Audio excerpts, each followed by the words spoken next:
Bonjour à tous, merci d'être aussi nombreux à cette présentation. Il faut croire que ce sujet IFRS 17, après l'atelier d'hier soir, attire pas mal de monde et intéresse beaucoup de personnes, ce qui est très bien. Donc, c'est avec plaisir que ça va être assez complémentaire. D'ailleurs, pour ceux qui ont suivi la présentation qui était très bien hier soir, justement d'avoir des sujets sans doute un petit peu moins techniques. Et par contre, nous allons nous intéresser sur les aspects mis en œuvre et sur le partage des bonnes pratiques. Donc, on va co-animer cette présentation avec Marie-Laure. Je vais laisser Marie-Laure se présenter. Alors, bonjour, donc, je suis Marie-Laure Simon.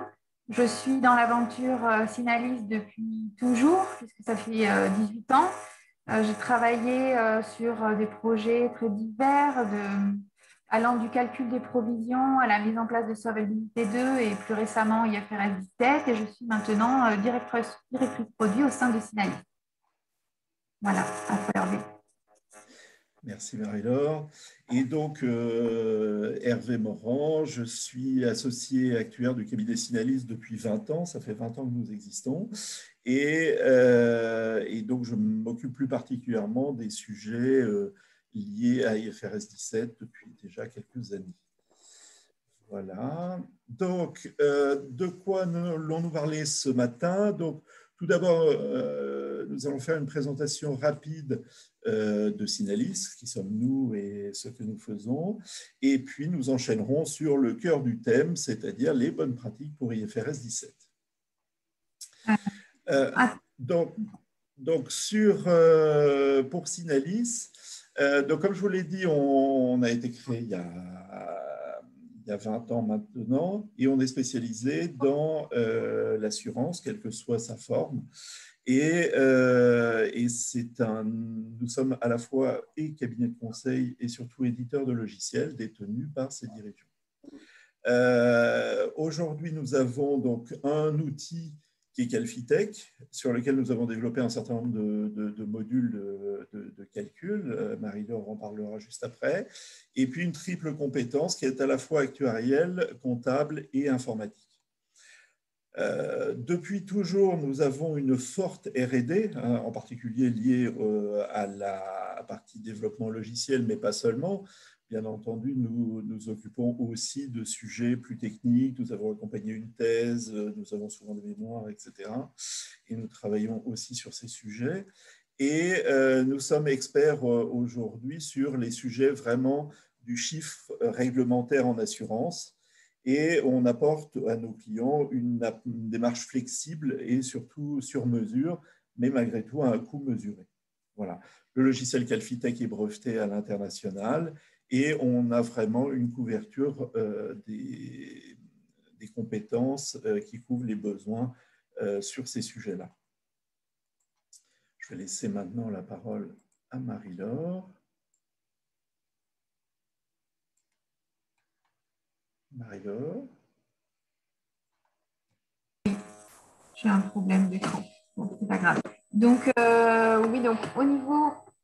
Donc, notre offre s'articule autour du logiciel Calfitech qui s'appuie sur un moteur robuste et éprouvé qui existe depuis plus de 15 ans.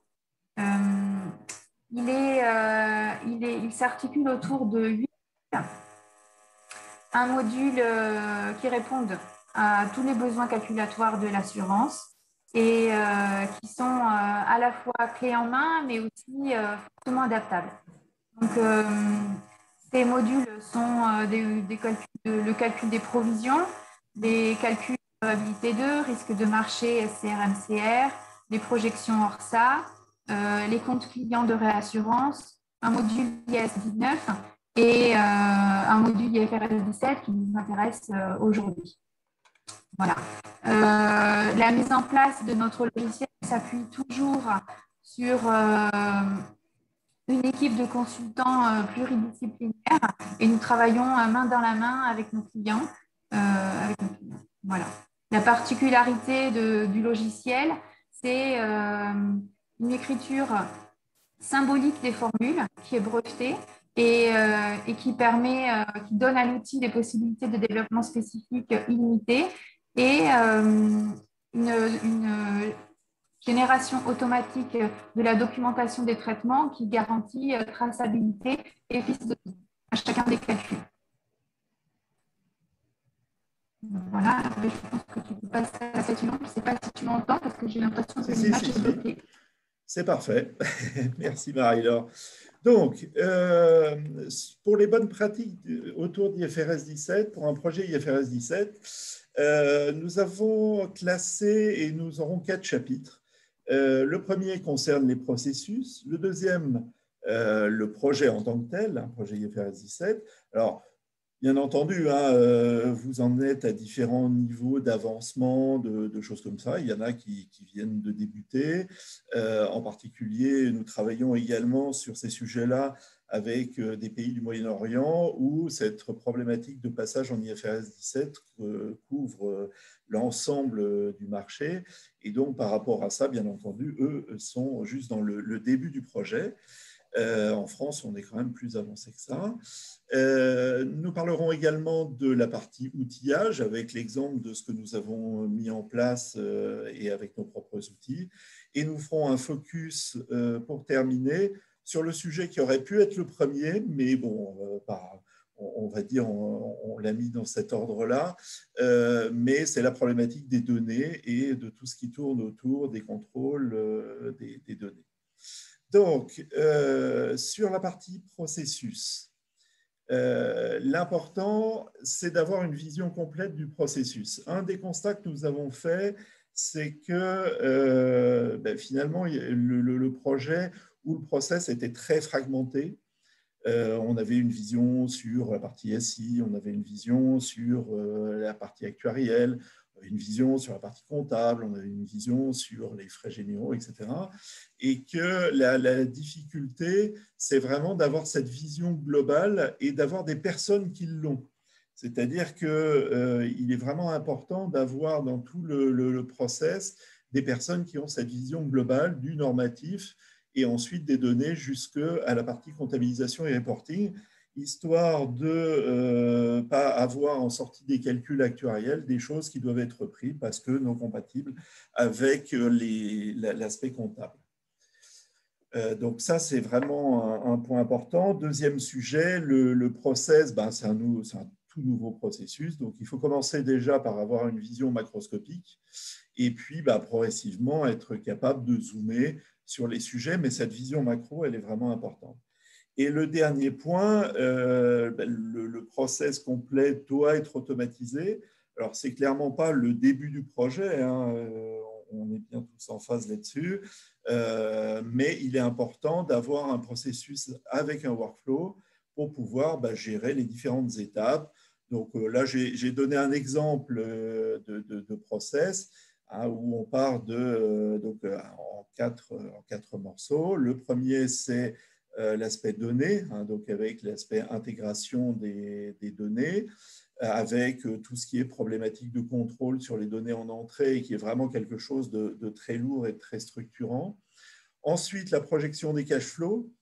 Alors, ça peut être différents outils. Hein, dans des groupes importants, il peut y avoir 2, 3, 4 outils qui font les calculs de base estimate. Il peut y en avoir d'autres pour les calculs de risk adjustment. Donc ça, c'est un point important.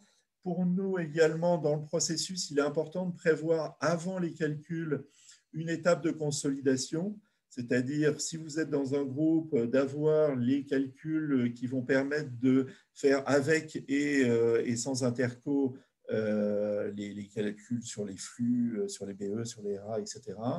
Ça, c'est vraiment un point important parce qu'après, on est quand même sur des calculs purement IFRS 17 qui ne sont pas forcément linéaires. Hein. On pense en particulier quand il y a des contrats onéreux.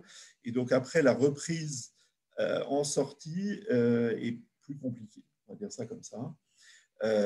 Voilà, donc nous, on a fait le pari, et d'ailleurs, ça marche bien, d'avoir une étape de consolidation bon, qui n'est pas un outil de consolidation complet, mais qui permet de faire ces retraitements d'interco. Ensuite, on a une étape d'agrégation qui, là aussi, est importante parce qu'on peut avoir des données très détaillées et comme on en a parlé hier soir, c'était un des sujets de trouver quelle est la bonne maille de calcul qui va quand même limiter au maximum les problématiques de contrats onéreux. Donc, cette étape-là est aussi à bien définir. Ensuite, les calculs, donc là, traditionnels, suivant les portefeuilles qui existent, on va avoir du VFA, du BBA, du PAA. Voilà. Et en sortie, il nous a semblé important d'avoir déjà un premier compte de résultats et bilan, hein, c'est-à-dire qu'indépendamment des calculs et des choses comme ça, on va dire unitaires ou à une certaine granularité, il est important d'avoir déjà une première vision avec un niveau de granularité assez fin pour pouvoir naviguer, pour pouvoir se poser les bonnes questions. Ensuite, bien sûr, l'étape de comptabilisation. Donc, de plus en plus, ce qu'on a rencontré, c'est un besoin de générer directement les écritures comptables, alors qui peuvent être sous forme de plans comptables d'assurance classique ou sous forme de plans spécifiques liés à la consolidation. Et enfin, les états annexes qui sont souvent en parallèle entre les deux. Et à chacune de ces étapes-là, on va avoir des phases de validation. Donc, le workflow va permettre d'envoyer, de lancer le calcul, bien évidemment, mais s'il y a une anomalie ou s'il y a besoin de contrôler, d'envoyer des rapports ad hoc aux utilisateurs ou aux valideurs à chacune des étapes pour pouvoir avancer. On peut aussi avoir un mode TGV où, une fois qu'on a le process et qu'on a toutes les informations qui seront utiles et que le process est stabilisé, et les calculs aussi, de pouvoir envoyer en un seul bloc différentes simulations. Hein, et ça peut être intéressant de lancer le soir, par exemple, différentes simulations avec différents indicateurs sur différentes projections. Voilà. Et tout ça, ça peut être complètement automatisé. Voilà. Je vais repasser la parole à Marie-Laure pour l'approche projet.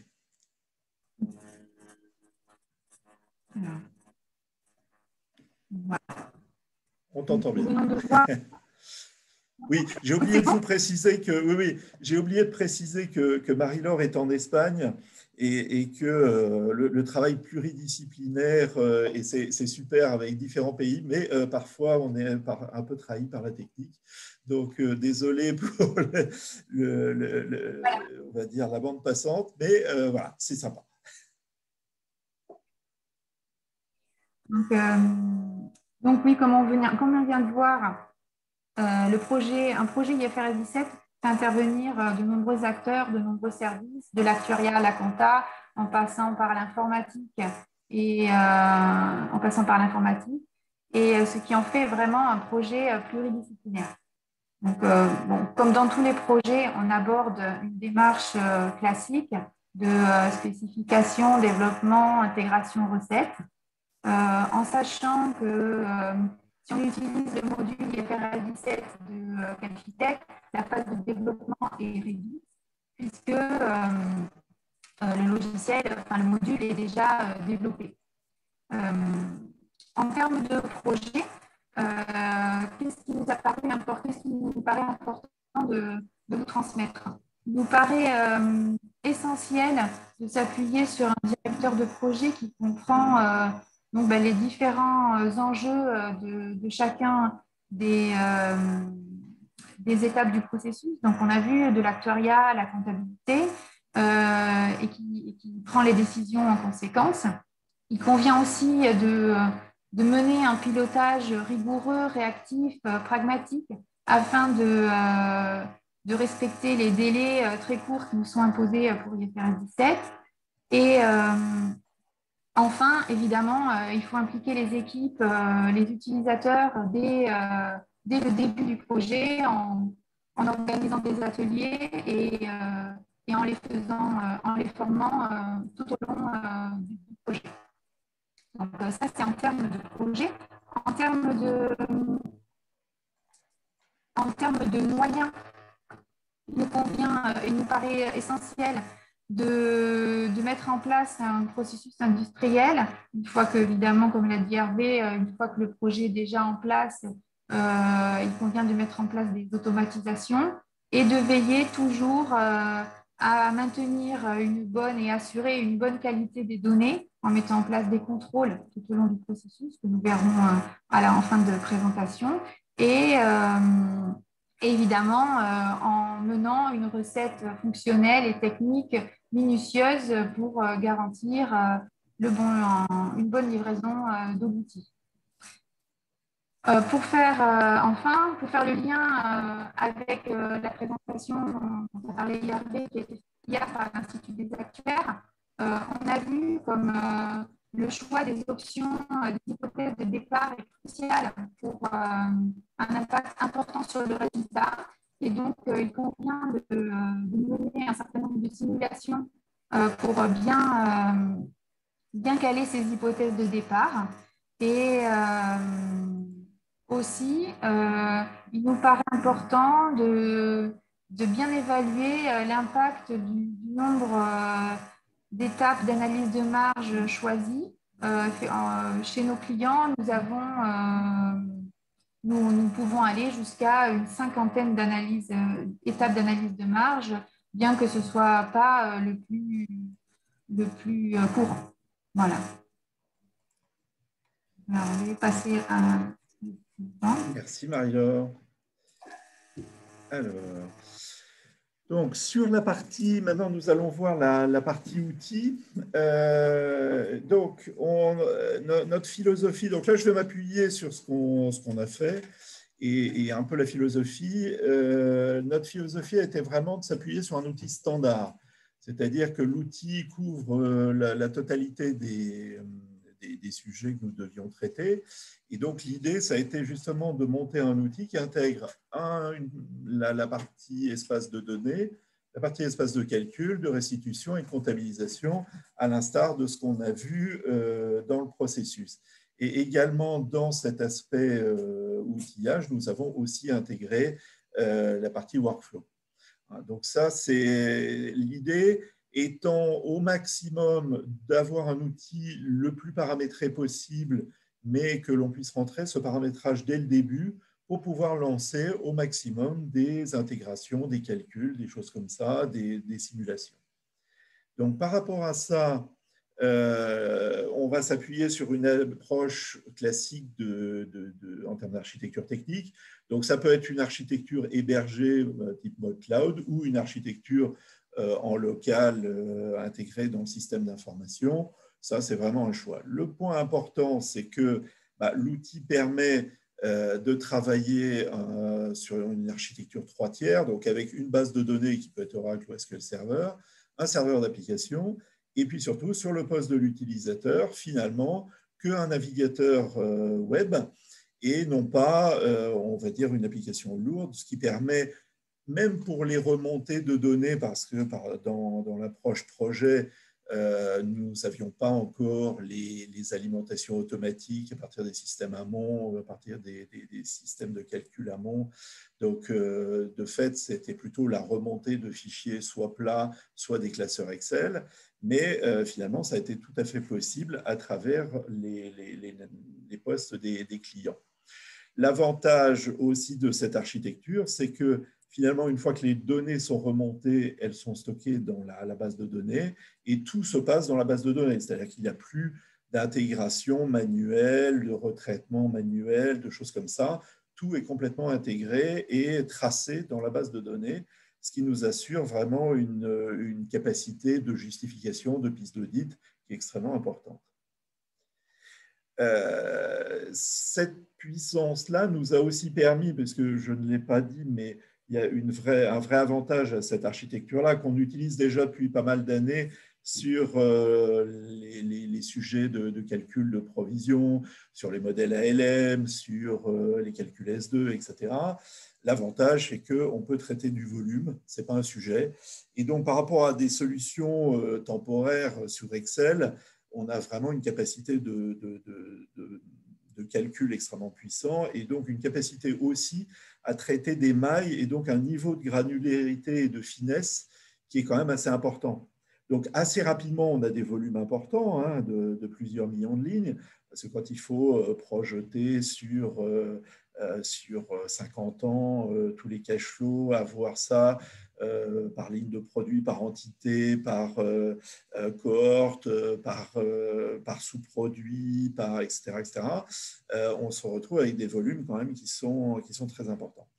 Un des sujets qui génère des volumes, et c'est ce que disait tout de suite Marie-Laure, c'est le sujet de l'analyse de marge. Hein, puisque, bon, on va dire que la norme en demande quelques unités, hein, en tous les cas moins de 10, et qu'on a constaté des cas où on peut arriver à plus de 50, 60. Ce qu'il faut savoir, c'est que chacune de ces étapes nécessite de faire retourner finalement les projections de cash flow, et donc de fait est un facteur de création de volume et d'importance de temps de traitement. En plus de ça, pour ceux qui ont des modèles ALM avec GSE, ce qui est quand même la base pour toute la partie vie, ce nombre de choses à faire, et je ne parle même pas des analyses de sensibilité, multiplie le volume et les temps de traitement, et donc vraiment dans le sujet de l'optimisation du temps, c'est un vrai sujet. Voilà. Mais il n'y a pas que la partie analyse de marge, bien sûr. Il y a aussi d'autres options et stratégies de calcul, par exemple sur le choix PNL OCI, sur les choix de courbes de taux, et voir quels sont les impacts que l'on peut avoir avec ça. Pour ceux qui sont concernés, il existe aussi les problématiques de taux de change. Et tout ça, si on veut faire du fast loss, si on veut faire des approches un petit peu plus performantes, ou tout simplement se poser la question au moment de la transition, de savoir quelle est la bonne méthode, quels sont les sujets, tout ça va faire énormément de calculs. Et finalement, on va gérer un versionning extrêmement important. Et ça, c'est un point qu'on a intégré dès le début, c'est-à-dire pouvoir lancer N versions avec N versions de sources de données. Également, dans l'outil, nous avons intégré les états, ou en tous les cas les disclosures tels qu'ils sont connus aujourd'hui. Hein, c'est quelque chose qui bouge et qui se complète. Donc aujourd'hui, l'outil produit pour chacun des lancements un nombre d'états, donc on en a quasiment une trentaine d'états réglementaires qui peuvent être produits, calculés, et justement, ça permet de comparer entre les différentes sources de données ou à travers les différentes options, quels sont les impacts. Et si vous avez rentré plusieurs périodes, hein, parce que bien sûr, il y a la période annuelle, mais vous pouvez être sur une période à la fréquence plus élevée, comme le trimestre ou le semestre, nous sommes capables de calculer les enroulements, donc les roll forward, pour faire sur N périodes. Et de la même façon, dans la partie amont, c'est-à-dire au moment de la phase de transition, nous pouvons faire du full retrospective approach ou du modified retrospective approach avec finalement le lancement de plusieurs périodes pour voir comment se décompose dans le temps la répartition entre finalement les fonds propres et le résultat. Voilà. Nous avons aussi intégré, bien entendu, des restitutions graphiques, en particulier le graphique sous forme waterfall qui permet de voir comment évolue sur une période, finalement, en fonction des différentes étapes d'analyse de marge, comment se passe le passage de l'ouverture à la clôture. Nous avons également intégré, et ça c'est un point qui est à mon sens important, c'était vraiment cette logique d'avoir à la fois des actuaires et des comptables autour de la même table et d'essayer, alors c'était un sujet qui a été évoqué hier soir, c'est vrai que c'est toujours un sujet complexe, mais d'essayer quand même d'avoir un langage commun ou en tous les cas des notions communes pour justement assurer un transfert harmonieux entre une vision, on va dire, actuarielle et une vision comptable.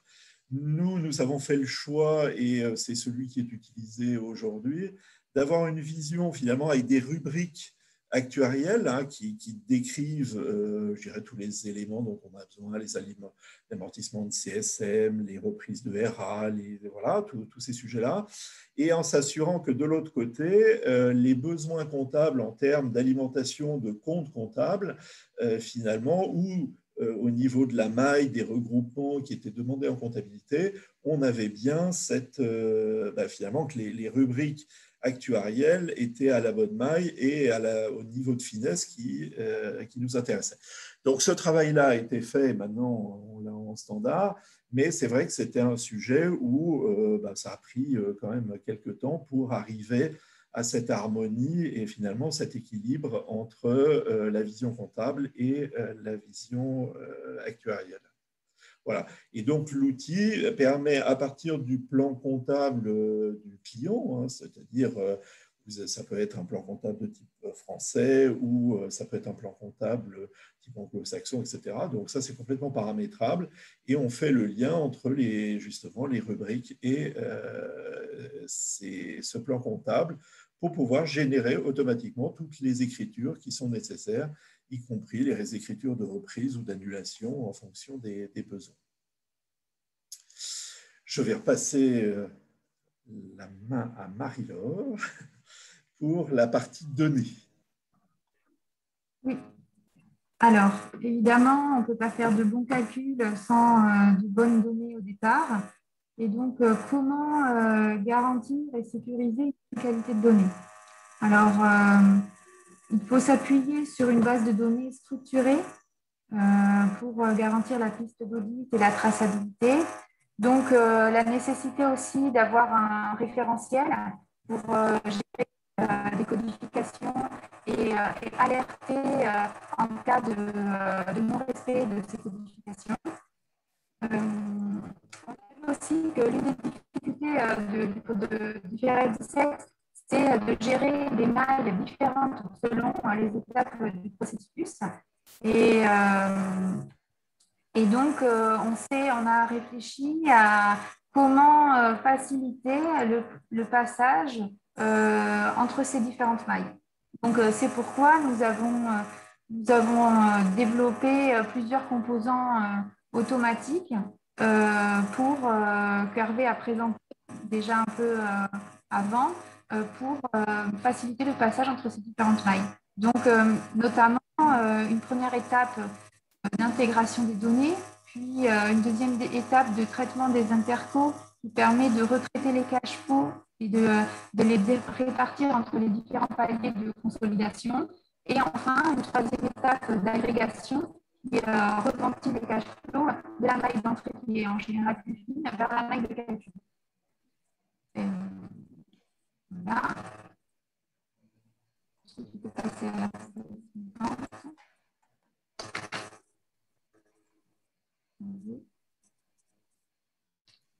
Est-ce que tu peux passer à la slide suivante, Hervé, tu m'entends? Oui, c'est fait. C'est les contrôles. Ah, je ne le vois pas. Encore un problème de technologie. Voilà, c'est un problème de réfléchissement, ça a du mal à passer les Pyrénées. Donc, comment on garantit donc, cette bonne qualité de données? En fait, il convient de mettre en place des contrôles tout au long du processus. Comme on a dit, en fait, on peut distinguer deux types de contrôles. Des contrôles structurels, qu'on a déjà un peu évoqué avec le référentiel, c'est-à-dire vérifier la présence des colonnes obligatoires, le respect des codifications, des sinistres, des identifiants, etc., etc. Donc ça, c'est plutôt des contrôles structurels, mais aussi mettre en place tout au long du processus des contrôles fonctionnels, comme par exemple qui permettent de vérifier qu'on a bien des données d'entrée pour un type de calcul donné, que chacune des étapes a bien été réalisée, c'est-à-dire qu'il y a bien des résultats à chacun des niveaux, que pour tous les flux, on a des taux de change qui sont calculés, qu'on a un bouclage des roll forward, par exemple, et qu'on aussi comparer la profitabilité qu'on a entrée en input avec la profitabilité qui est calculée dans l'outil. Voilà, donc on a essayé d'ajouter Et on pense que c'est très, très important, un certain nombre de contrôles fonctionnels sur toute la chaîne. Et je compléterais, c'est vrai que ces sujets de bouclage, et en particulier le bouclage des roll forward, c'est-à-dire vraiment le fait que finalement ce qu'on calcule à la clôture est bien à l'ouverture, que l'équation qui donne les BE plus RA plus CSM est bien égale à la LIC plus la LRC. Ce genre de choses est assez efficace pour identifier des anomalies, des problématiques que nous avons pu rencontrer dans les projets. Les ordres de grandeur également, hein, c'est-à-dire que dans ces contrôles un peu plus métiers, le fait d'avoir des choses où on garde sur des ordres de grandeur entre les marges, puisqu'IFRS 17, c'est quand même une grosse philosophie de marge, donc que les écarts, les choses comme ça, par rapport au montant de BE, on doit rester sur des choses qui sont quand même assez faibles. Donc il y a tout un tas de contrôles qu'il est vraiment important de rajouter. Alors, il y en a pas mal, c'est du bon sens quand on travaille depuis pas mal de temps dans les arrêtés de compte, mais il y a vraiment des sujets qui peuvent être comment dirais-je, assez pénible, puisque si on s'aperçoit à la sortie que c'est un problème de données, c'est dommage. Je reviendrai aussi sur, vraiment pour réinsister lourdement, dans un projet comme celui-là, la problématique des données et la stabilisation, en particulier des projections de cash flow, c'est vraiment un sujet essentiel. C'est-à-dire que les calculs, bon, c'est vrai qu'il y a des vrais sujets sur le calcul de RA, de trouver le bon quantile, etc.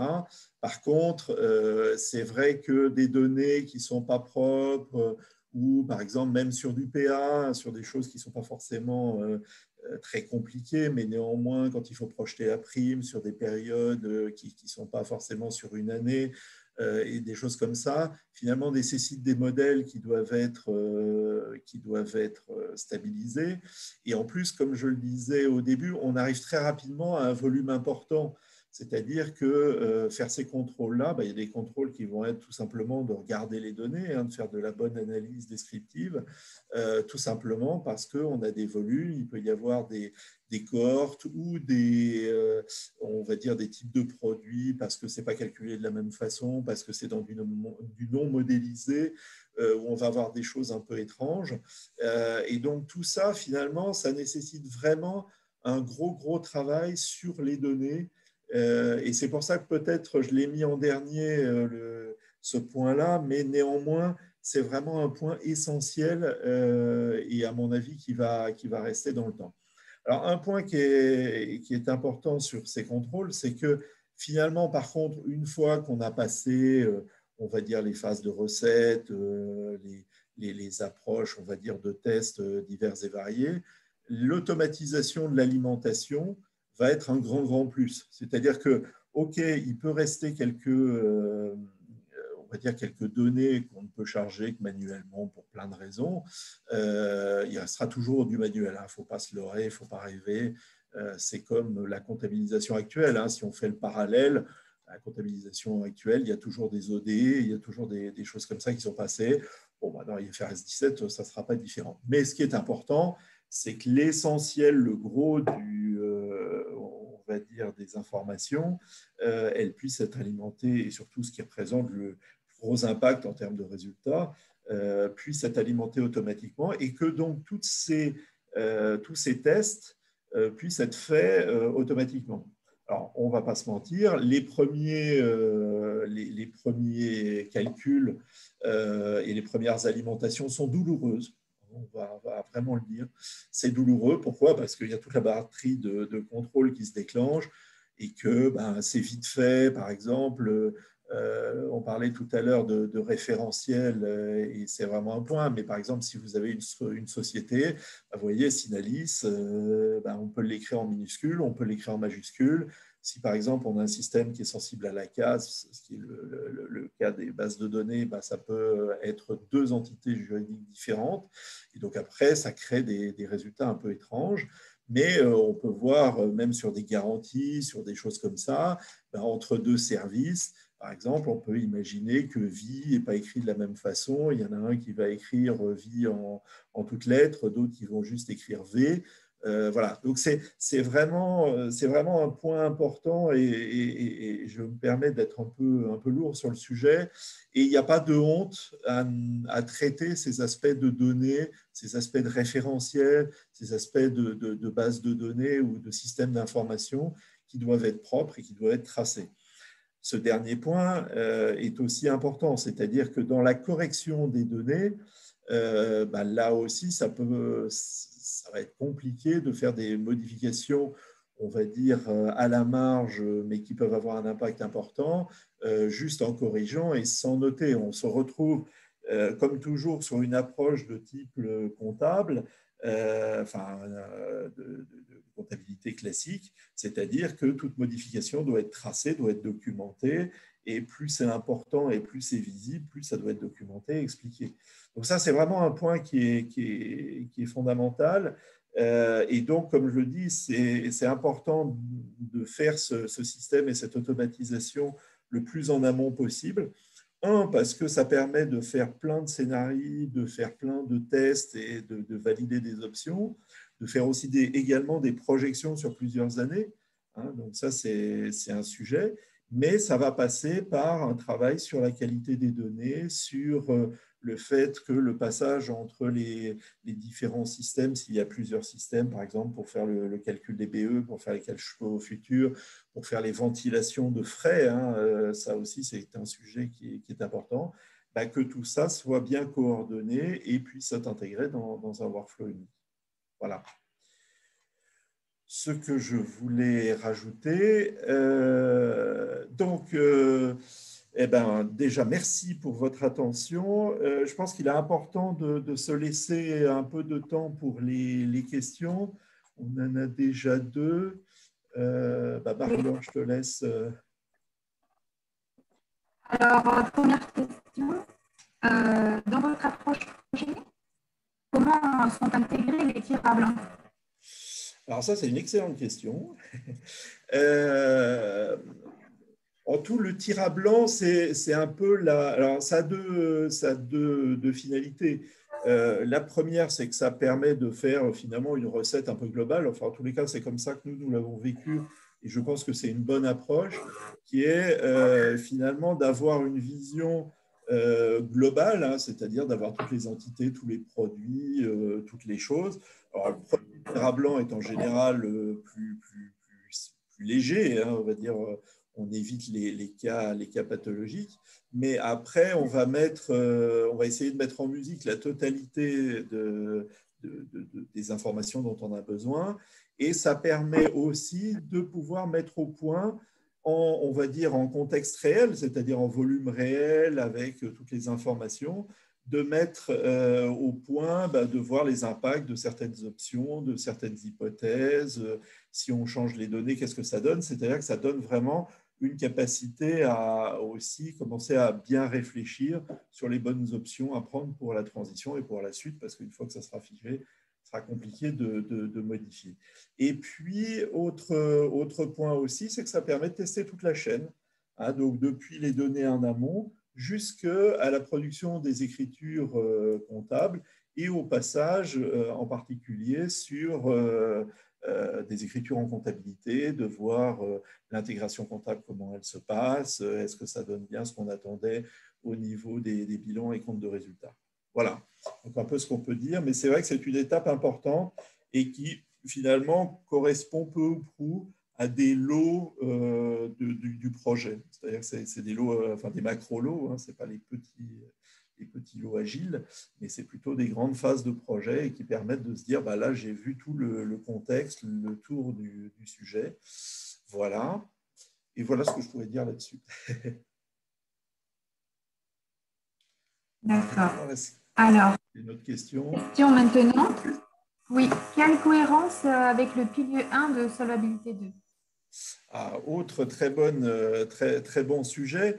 C'est vrai que dans la mesure du possible, alors je dis bien dans la mesure du possible parce que on est tous d'accord pour dire qu'il il y a des subtilités qui font que ce n'est pas exactement les mêmes BE, les mêmes RA, les mêmes… Voilà. Mais néanmoins, il est de bon ton d'essayer d'avoir des projections de cash flow qui soient cohérentes entre IFRS 17 et S2, ou que, on va dire, la production de ces cash flows et les écarts qui peuvent exister soient produits dès le départ de façon cohérente.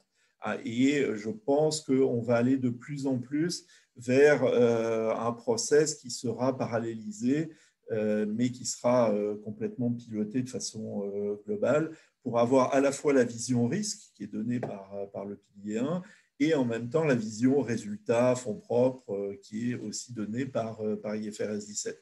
Et c'est bien dans cette analyse de l'équilibre résultat-risque que aussi les sociétés pourront travailler. Ça aussi, ça fera partie des choses particulièrement à mettre en place avant le grand jour du 1er janvier 2023 pour avoir justement une bonne vision pour le management et pour les équipes projet de quel doit être le bon équilibre, le bon mix entre la partie S2 et la partie IFRS 17. Voilà. Est-ce que vous aviez d'autres questions que vous pouvez mettre sur le chat?